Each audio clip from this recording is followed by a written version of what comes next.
Islam covers a huge area of the world, and its art and architecture have responded richly to varied conditions. But within this diversity, there is unity.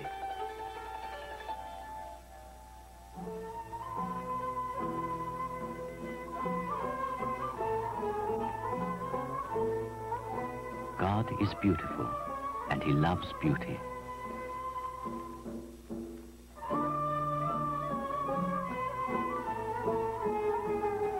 For Islam, as for other traditional civilizations, the more beautiful the thing is, the closer it approaches to reality.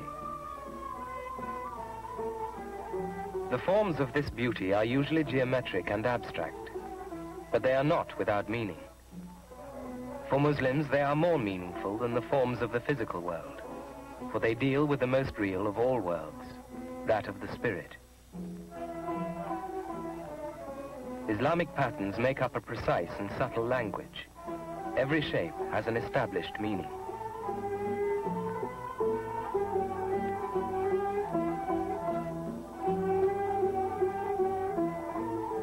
Architecture expresses the effort and outlook of the community. This miniature was painted at Herat in the 15th century. Every building can be a place of worship, and architecture crystallizes Islam into forms in which men live. It is central to the civilization.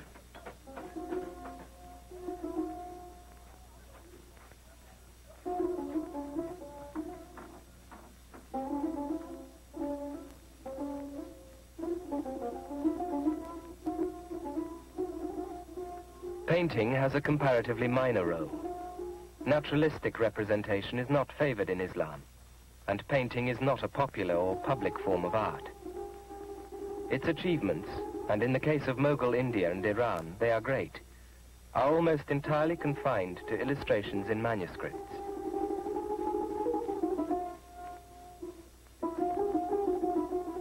Its place is in the palace or private home of the rich. Its subject matter is often the life of the court, or knightly romance, or epic history.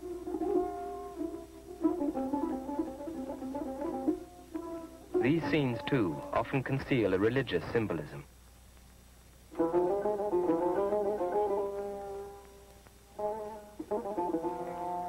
Naturalism is deliberately avoided, for Muslims feel that would be to attribute to the world a reality independent of God, which it does not possess. Representation has a further danger. The spectator becomes psychologically involved in the picture. His inner integrity is broken, his mind ensnared in some imaginary world.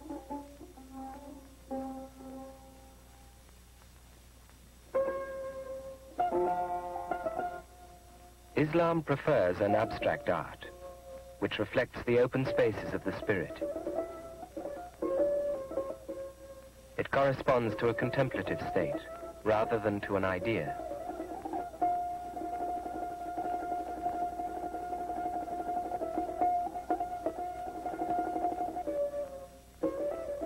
There is nothing here to trap the spirit. It can roam as freely as the nomad in the desert.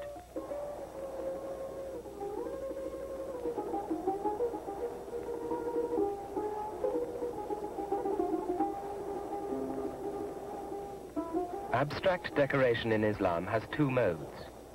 The first corresponds to the principle which gives order to the world. Its mark is the straight line and the angle, and it can be seen even in the simple forms of a village. It stands for what is fixed and stable.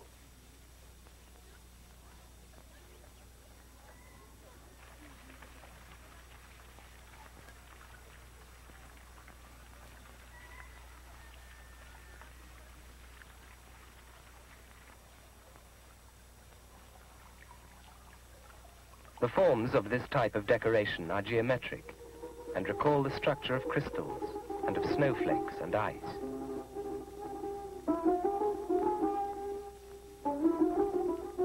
It gives an impression of clarity, order, calm, freshness.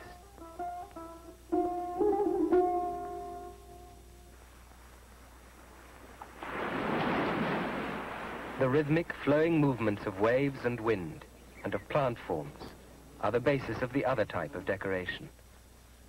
It corresponds to the principle of growth and recalls vegetation and the life-giving and feminine aspects of nature.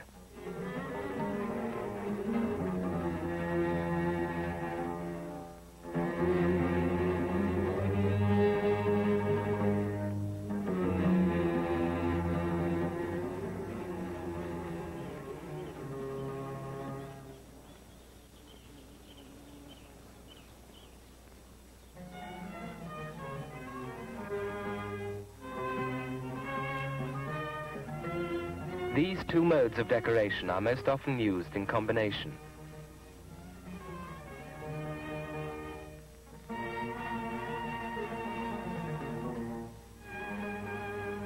Their interlacing reflects the principles of growth and order, which interweave to make up the texture of the world.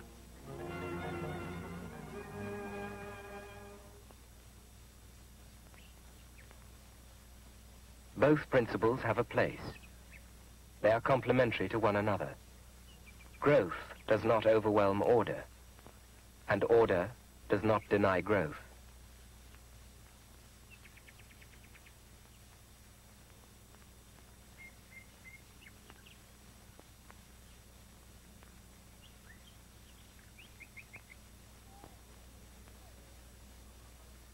The city of Bursa was the first capital of the Ottoman Turks.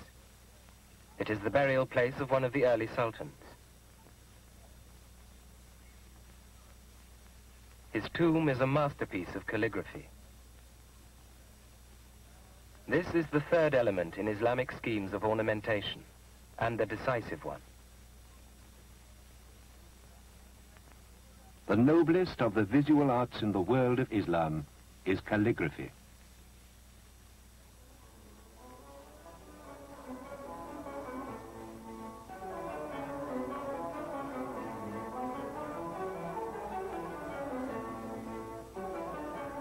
Calligraphy is a flourishing art all over the Islamic world.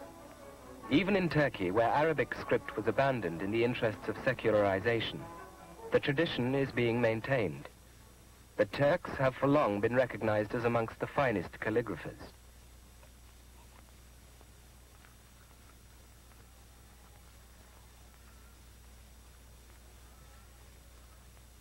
Arabic is written from right to left. The hand draws in towards the heart, from the outer world to the inner life of man. The pen is a reed, slit in the middle for flexibility. The angle at which it is used determines the width and formation of the line. Several pens are used on a single piece of calligraphy.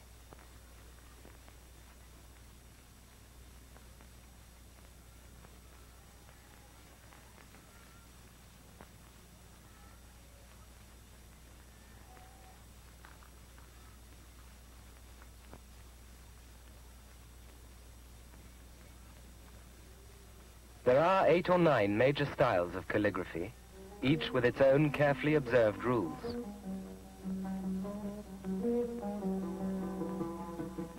The unit of measurement is the pen width, shown here in red, and the height and breadth of each letter is measured by means of these. With each major style, the number of pen widths, and hence the shape of the letters, varies. For Muslims, the highest art is the spoken word. It was the word of God that brought about creation, and in the form of the Quran, it permeates their lives. Calligraphy renders that word visible.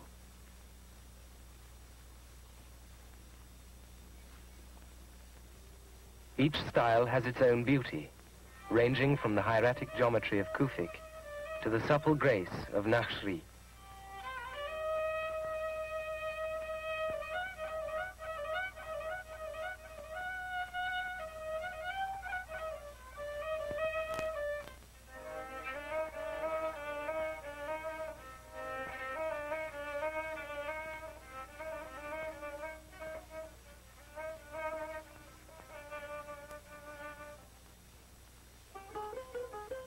In Islam, Man is not born sinful, but he is forgetful. It is calligraphy, traversing the whole of Islamic life, that calls him to remembrance, like a never-ending call to prayer.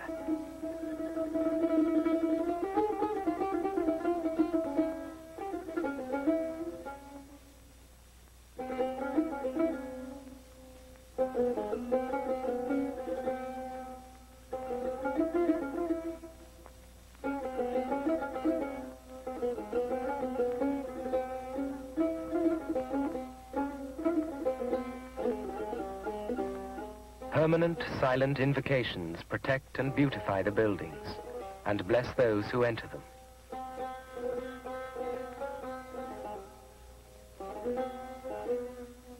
It is not only decoration which carries meaning. The forms of Islamic architecture are themselves meaningful. The fundamental shape of most mosques is a dome upon a square base. The base, four square, solid and stable, stands for the earth. The dome above it symbolizes the heavens, as do all domes in sacred architecture.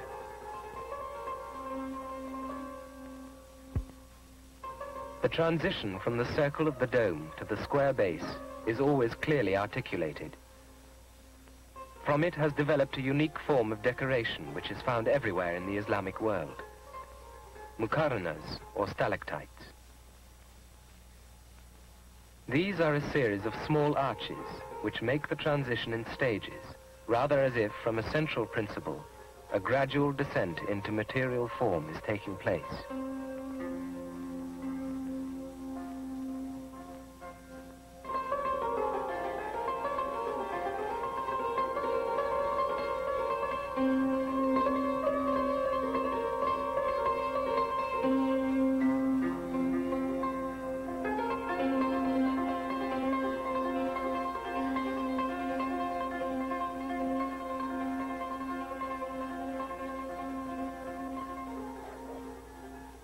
When seen from without, the dome is a reminder of the heart of man, which is, as it were, an inner heaven.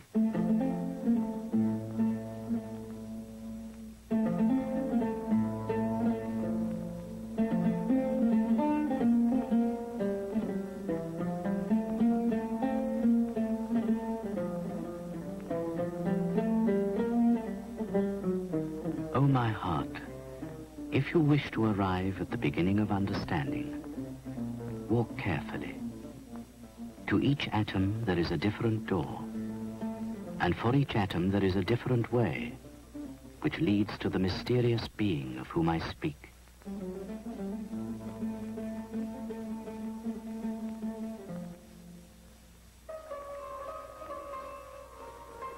The Friday Mosque of the city of Yazd in Iran was built in the 14th century. In it, the principal features of Islamic architecture and decoration are combined. The main gate of the mosque is covered in decoration, which frees rather than entangles the mind. The idea of a veil hiding the inner sanctity of the building is also present. Calligraphy is at the center of the decoration. Within the arch of the gate, the forms cascade down like frozen music.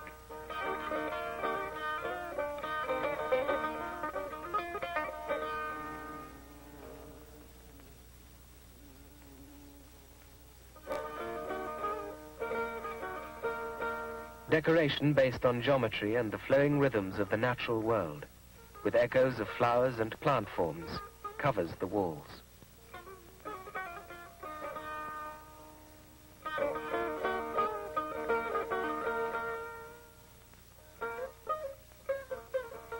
Panels of calligraphy invoke the name of God.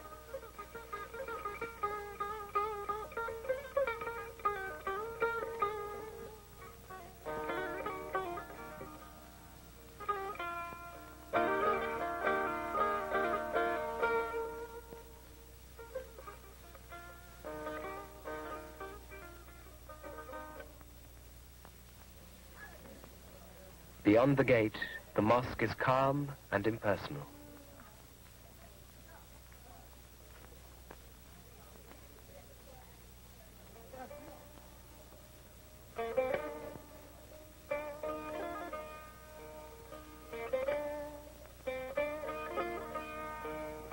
The ceiling is enlivened with small ceramic tiles, and the walls by inserts of plaster between every brick.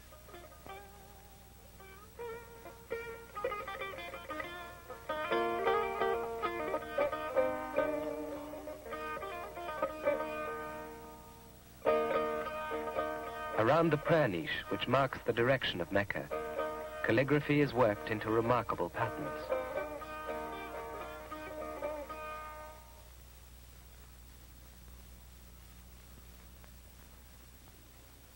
Above the niche, a grille ventilates the mosque, its pattern softening and diffusing the light.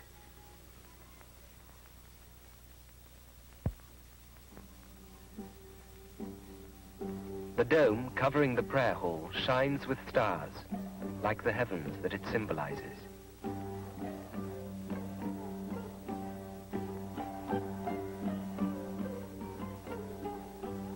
Last night, when the celestial bride hid her face behind the blue veil, hundreds of shining stars appeared in the gold and blue dome of the sky. Among them, one was the queen, and the rest her attendants, the moon and the stars.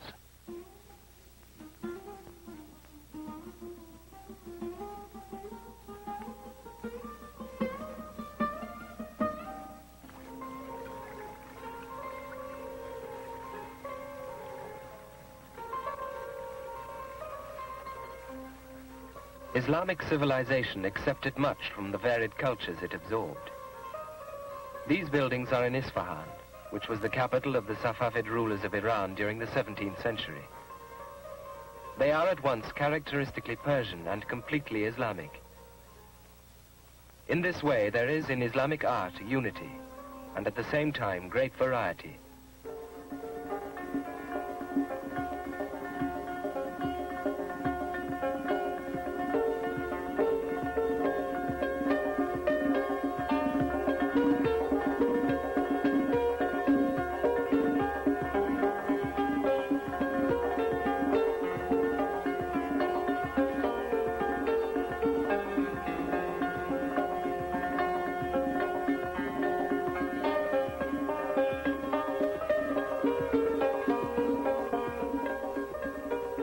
The unity of Islamic art does not derive from a style imposed from without.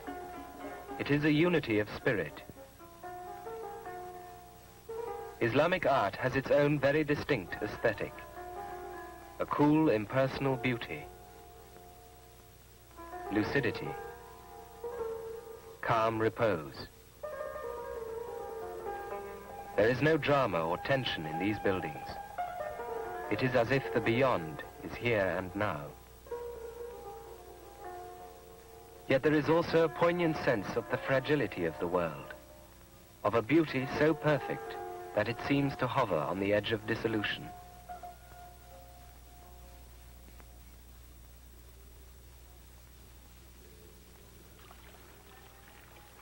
In the western lands of Islam, this courtyard is in Morocco.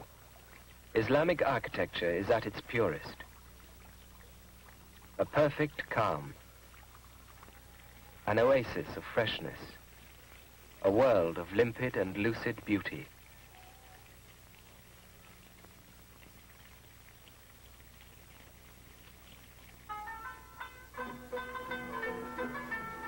Different again are the buildings of Turkey. The Palace of Topkapi, with its many domes, reminds one of the tents of a camp clustered at the gates of a besieged city. Like almost all Islamic palaces, it consists of small pavilions scattered in a garden, and was built not to impress, but to be enjoyed.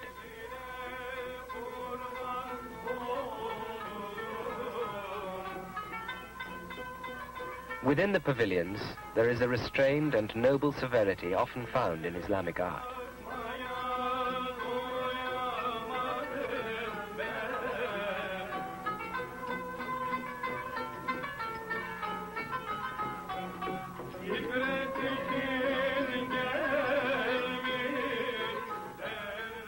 The mosques of Istanbul are ranged along the skyline. They were built by the Ottoman Turks during the century before the Safavids built Isfahan. They are very different, austere, vigorous, concerned with volume and form, architecture at its purest.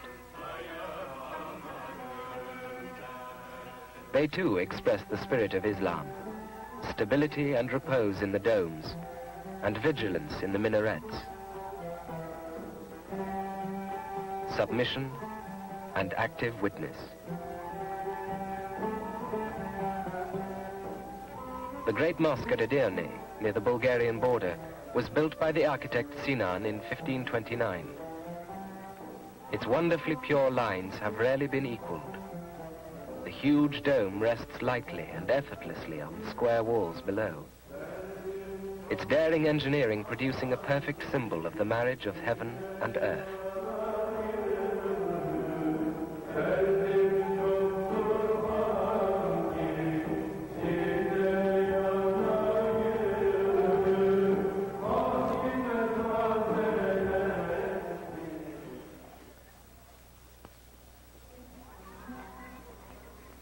Some of the Islamic buildings in India are numbered among the most perfect in existence. No architecture has ever surpassed them. They were built during the Mughal Empire, in the same centuries as the buildings of Ottoman Turkey and Safavid Iran. Many of them are in a single city, Agra.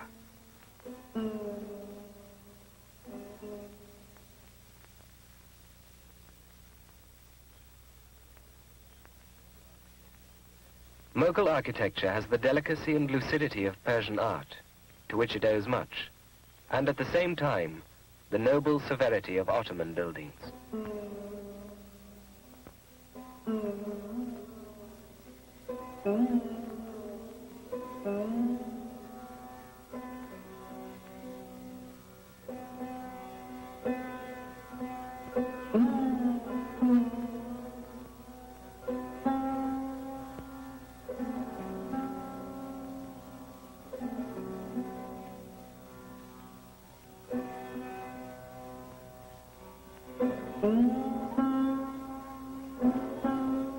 These three flowerings of Islamic architecture in India, Turkey and Iran grew out of many other great styles and periods, 1,000 years of experience, a rich variety, which was at the same time an unbroken unity.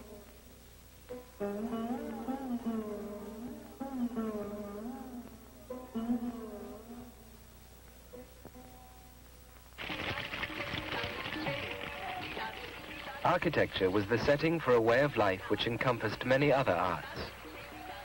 Shalimar Gardens at Lahore in Pakistan were built by the Mughal emperors and are still occasionally the setting for dances such as they might have witnessed.